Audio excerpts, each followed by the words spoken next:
This is the second prep for lecture 9. And so where we had finished off was just talking about the key observations that were made in the first crosses that Mendel did. He was just looking at single traits, so the round or wrinkled seeds, yellow or green seeds, and so on. So he did each of these separately. He got all the F1 had just one phenotype, one trait, and then when he self-crossed those, he got 3-to-1 ratios of the dominant to recessive trait. And so this is just where we had finished off. So Mendel had an explanation which was about units of heredity and how they were passed on, which is essentially correct, but we're going to explain it at this point using what the current correct terminology is. And so, oops.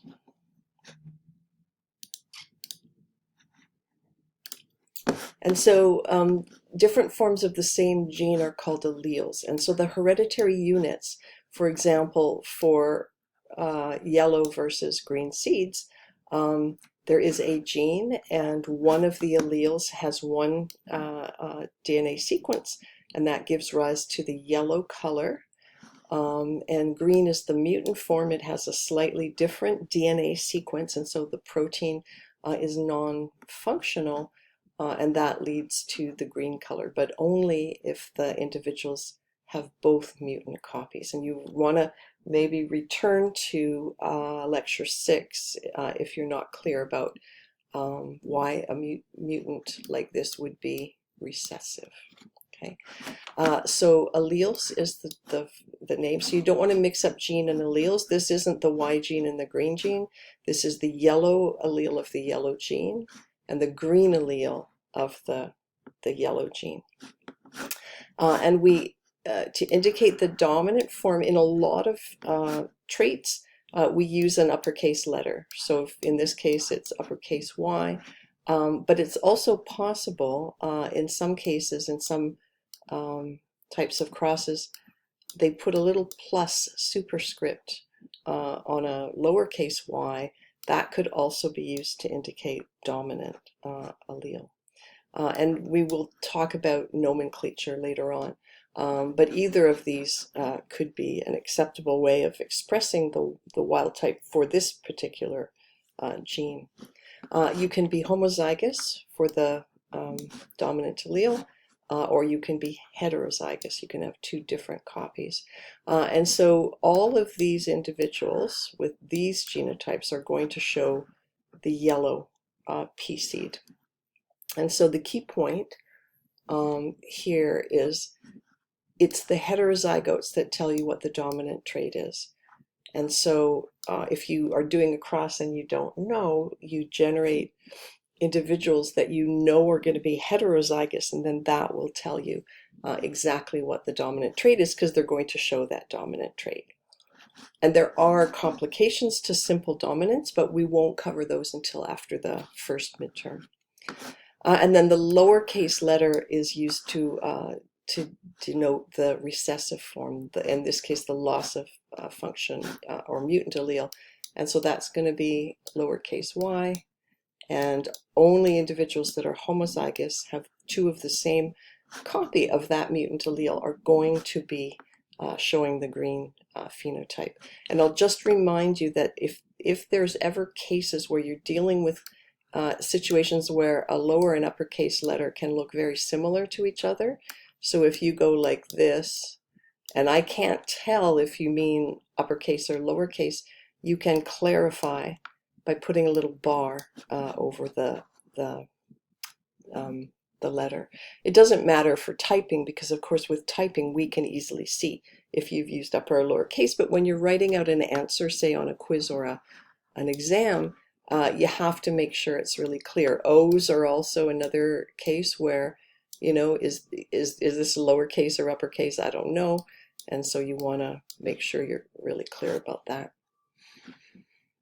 And I think that's it. So this is sort of how we write the genotype, and then there are some conventions that will make it clear what, what allele you're referring to, and it's very important. Not so much for, I mean, there's a lot of letters where you can easily tell which is the upper and lower case. So it's just for those ones where it's not very easy to tell that we're concerned. Think about U, for example, or V, anytime, or W, anytime when the upper and lower case can look the same, you want to be really careful about communicating to us your understanding, because an exam it's not necessarily an ordeal. It's actually your opportunity to communicate clearly to us, the graders, what you understand and know about the topic, right? And so everything you can do to make it really clear that you understand, then it's just easier for us to find and credit you with that knowledge. Okay, and then heterozygous and homozygous we've already gone through. Heterozygous is having two different alleles of a particular gene, homozygous, two alleles that are both the same.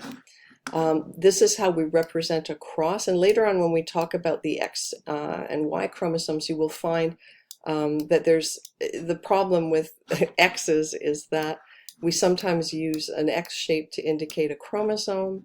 We use the X for an X-linked gene with a superscript for the allele. And we also use a lowercase x usually to generate a cross. And so you have to kind of really be aware of which type of X you're seeing. Science is filled with these kinds of potentially confusing terms or symbols simply because they've arisen over time. And now we have three different uses of sort of an X shape. And it's about, figuring out from context which X you're being shown. Right. And when we have individuals that have the dominant trait, and we aren't sure based on the information we've been given, or we don't know what the parents were, or something like that, or we do know what the parents were, but we don't know when they're showing the dominant trait, we don't know if the second allele is the recessive or the dominant, because both of these are going to have the same phenotype. Then we use this indication. And the little slash here just represents that it could be either dominant or recessive allele there, and that we don't know. Okay, so let's go back to the crossing the parents. Yellow crossed to green. And that means that all of the F1 progeny were heterozygous. And so if we allowed those to self-pollinate, then among the progeny, we had a 3-to-1 ratio of the dominant to the recessive trait. And we know what the genotypes of all of these green ones is, because there's only one genotype you can be. But for the yellow ones, there are two possible genotypes, right? And then in this cross, the F1 yellow, again, crossed to green, we know for sure the genotype here. And so when we look at this 1-to-1 ratio, we can tell that the yellow peas are heterozygous. They must be, because they had to get one of the mutant alleles from one of their parents. And then they got the wild type allele from the other parent. And these ones got mutant alleles from both parents. So when we're looking at these progeny, we're thinking about the parents and which allele got passed on, right? Okay, I think that's all I wanted to say here. Okay, so basically, Mendel's first law is equal segregation. And segregation means the separation of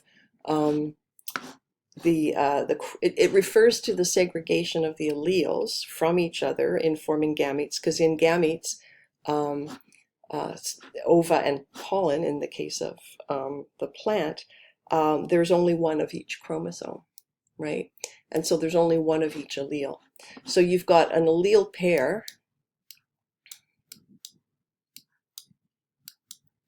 in the parent, but the single gamete contains only one copy, so it either has the dominant allele or the recessive allele. It can only have one of those, right? And if you think about it as if it was a coin toss, you have a coin with two sides, the head and the tail. If you toss it, you will get either the head or the tail, and there's a kind of a 50-50 chance. So half the time you're going to get the dominant allele passed on into the egg or the sperm or the ova or pollen, and the other half of the time the gamete is going to contain the other allele. And this is really important for understanding the segregation, the basic segregation law. And then when if we think about animals, when the sperm meets the egg, fertilization occurs, and it doesn't stop and say, wait a minute, do you have the dominant or the recessive allele? There's no selection based on, okay, I have a dominant allele, you have to have a dominant allele too, or anything like that. So it's kind of random, and it would be like tossing two coins, and then the outcome of one coin doesn't affect the outcome of the other, right? And that may help you think through this. And I've put this here as a way of, I think sometimes visuals and thinking of things with an analogy like a coin toss can just help. Some people really struggle with the idea of calculating probabilities because there's fractions and there's a little bit of arithmetic involved. But if you can think of it in a simpler way, it can make things somewhat easier. And we will go through some exercises in lecture that are connected to this, but not until we talk about crosses that involve two genes, because then we can include all the different ways you use the probability rules. So heterozygotes, half of the gametes are going to contain the dominant allele, and the other half are going to contain the recessive allele.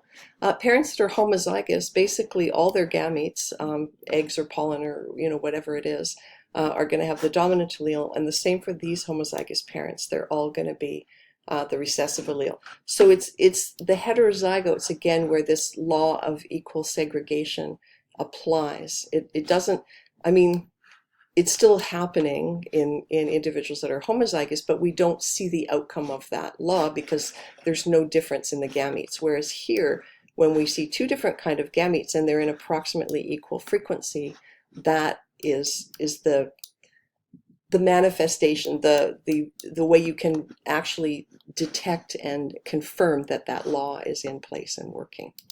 And then this is just something for you to think about. How does being heterozygous, how is it related to a coin toss? And if you can make a good, strong connection here, it can help you with understanding.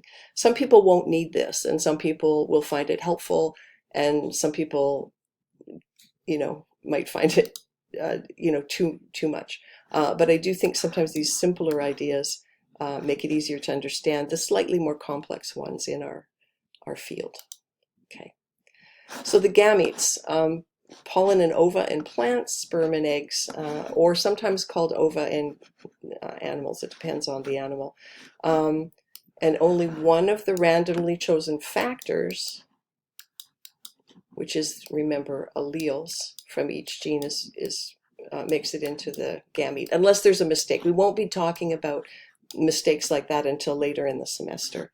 And so then when the gametes fuse, they do so with no consideration of the genotype of the other. So it's completely random which sperm and which egg meet. And so embryos are getting two copies of each gene.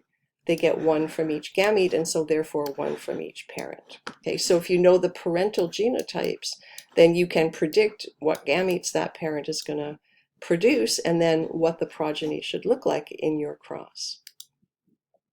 And we use the Punnett square to do this. And I know some of you have seen this already, and that's fine. You can skip through it if you already know how to do this. For all of the videos, if there's stuff that you already know, feel free to skip through. I'm not trying to torture you with a lot of additional information. So the way we do this is we put one parent on the top, and I usually put the female parent there and the male parent here. And I might as well say at this point, when we talk about female and male, we're not talking about gender, which is a different thing. All we're talking about is the production, in this case, of gametes. So are they producing the larger gamete, the ova, or the egg? Or are they producing the smaller gamete, the sperm, or sometimes the pollen grain? And so that's what that's referring to. So this is basically eggs and this is sperm. And I'll talk a little bit more about sort of sex versus gender when I introduce the sex chromosomes. Because it's important to be really clear that we're only talking about one specific thing, and it doesn't really have any effect, not any effect, but it doesn't have any connection necessarily to gender, right? Okay, so then what we do is on the top, we put what the female gametes will be. So let's just say we've got two heterozygous parents.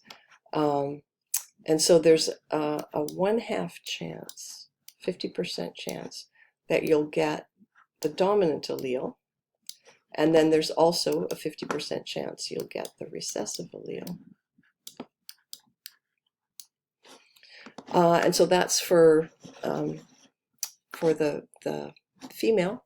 And then for the male, it's going to be the same in this case because the genotype is the same. So it's going to be a 50% chance of the dominant allele and a 50% chance of the recessive allele. And so how do we then figure this out? Well, we say, okay, so each of the different kinds of eggs and the different kinds of sperm have equal chances of meeting up with each other. So if these two meet, then the genotype is going to be homozygous for the dominant, right? And then the frequency, so this is where you figure it out, is you multiply this times this, which is 1/4.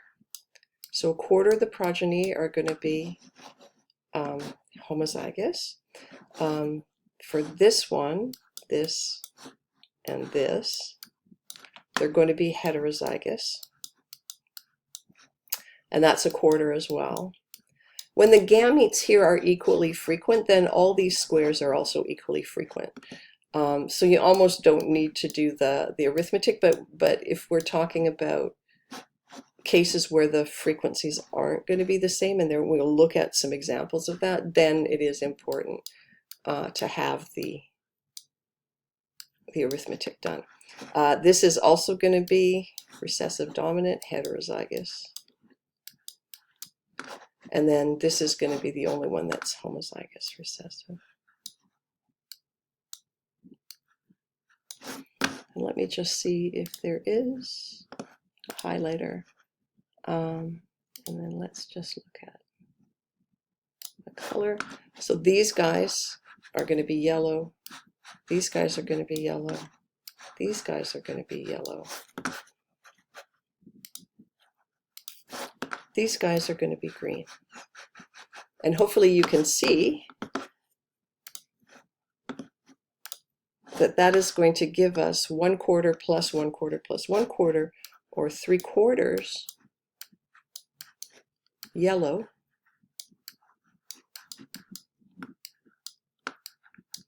and just 1/4 green. And that is your 3:1 ratio. And this is what we call the phenotypic ratio, because this is the ratio of what they look like versus what they, so their genotypic ratio is 1:2:1, right? There's 1/4 homozygous dominant, 1/2 heterozygous, and then 1/4 homozygous recessive. So that's your genotypic ratio. Your phenotypic ratio is this. And you could also express this like that, because it includes heterozygous ones and homozygous ones, and this includes only the one category. Okay, so that's different ways of expressing the result. So we could also do like this: 1/4,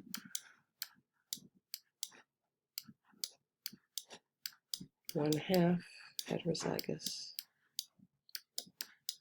1/4.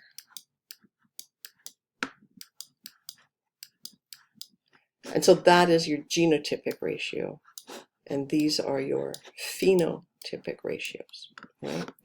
And what Mendel generated with those 3-to-1s was a phenotypic ratio. But he didn't stop there. He went further on. So this is basically just a filled in one.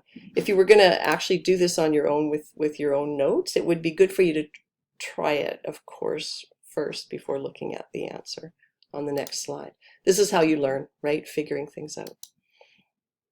And there's a whole set of crosses, which I'm going to just show in lecture. And the ratios, the genotypic and phenotypic ratios, are shown in the table. And so for your homework, which you'll be able to move this aside when you have the notes yourself, if you draw the crosses out on a Punnett square as practice, you can demonstrate, you can prove that these are all the correct ratios that you would expect. And if you do that, you convince yourself that those predictions are correct, but also you can just practice with the Punnett square. And then when you're asked to do it for grades, you will be ready because you will have practiced. Okay, so individuals from pure breeding lines are homozygous, if that wasn't clear before. I think I've already mentioned it. Individuals with 2 different alleles are called heterozygotes. And so there's different ways of describing the crosses depending on the individuals. So a monohybrid cross is one where both parents are heterozygous. Mono means one, and hybrid means that they're heterozygous. And so the name, if you remember what the roots mean, that will tell you basically what the cross is. And then a cross between an unknown genotype and the homozygous recessive. We know always what this genotype is, but when they're showing the dominant trait, they don't always know, is referred to as a test cross. And in this case, because there's only one gene present, it's not present, all the genes are present, but we're only following one gene in the cross, it's referred to as a monohybrid test cross because we have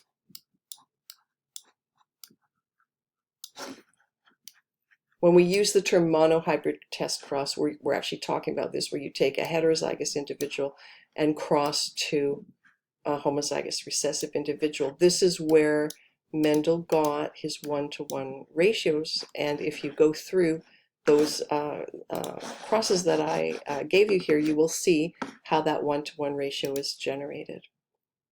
Yeah, and so a test cross, and this is important because this is kind of how it was done by Mendel, was he determined that his yellow peas could be one of 2 different genotypes. And so what he did was he crossed the yellow peas to green peas, and then he looked at the outcome. So, and if we just look at this generally, like you could rewrite this to include yellow versus green if you wanted to. And if you do that as practice, it's probably a good idea because you will understand it better. But if we do this cross, and it turns out that the individual with the dominant trait is homozygous for it, then all the offspring have to be heterozygous. This is how the P cross worked. Remember, yellow by green, and then all the progeny were yellow, and all the progeny were heterozygous, right? So the phenotypic outcome, they all had the yellow trait. And so, but if you only looked at 5 P's, that wouldn't be enough, right? You need to look at the large numbers that Mendel generated, and he still didn't have that perfect sort of 3-to-1 ratio. And so in this case, you have to look at lots of progeny. You'd probably have to look at 100. to really be certain. I mean, probably if you've looked at 20 and you're only seeing one trait, you can feel fairly confident. But if you want to be absolutely sure, you have to keep going. What if the ones that are homozygous recessive are just slower to develop or something like that, and so you have to wait longer to see them. So you need many of these to be sure. Whereas in this case, we will get two different types of progeny. We will get half of them will have the dominant trait and half of them will have the recessive trait. And the fact is, if you did this cross and the very first P you looked at had the recessive trait, you could immediately say, okay, I know that this individual parent had been heterozygous, because the only way you can get that recessive trait in the progeny is if that parent was able to pass on the mutant allele to the progeny, right? So we can be much more sure here, and we need larger numbers to be sure there. But Mendel's numbers were large enough that he was able to figure this out. And so this is the test. He decided if these ones, if they had both factors, remember he was calling them units or factors, if the factor for the green was still present there, when he crossed to green, he should get some green showing up again. And in fact, if it works the way he suggested with, this factor with the dominant and this factor with the recessive, and these two recessives, if they work the way he suggested, then you should get a 1-to-1 ratio, and that was exactly what he got. So he got this kind of outcome. But he was also able to look at the F2 in more detail, and so this was an additional test. He self-crossed the F1 that were heterozygous, and so he ended up with 75% yellow peas and 25% green peas. And you know the genotype of these, but if his idea about the factors was correct, the peas that were yellow could have been two different genotypes. And so if you just look at them, you can't tell. But if you allow them to self-fertilize, then you will get different outcomes if it's homozygous versus heterozygous, right? Because the heterozygous ones should still give rise to some green peas. So what he did was he generated all of these F2, and then he allowed all of them, once they were grown up into plants, of course, to self-fertilize, and he predicted the outcome, and that's what he got. And so let's just take a quick look.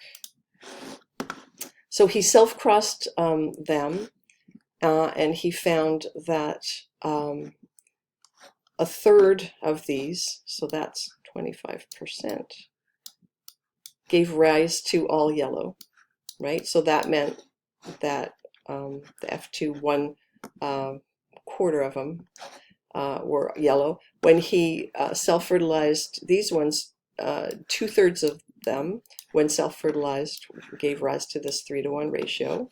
So, and he called these yellow-green, or called them impure. We now call them heterozygous. So that meant of the 75%, 50% of them were heterozygous. And then when the green were self-fertilized, they all gave rise to only green.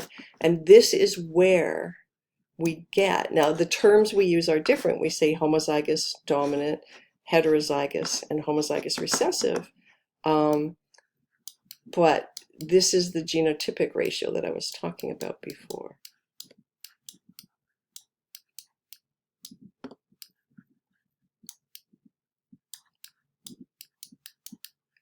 So when he's got this 3-to-1, the only way he can determine what the actual genotypes were is to do yet one more cross and then look at the results from each individual plant, and then go work backwards to say what proportion of each of the yellow peas was homozygous for the dominant and which was heterozygous, and so on.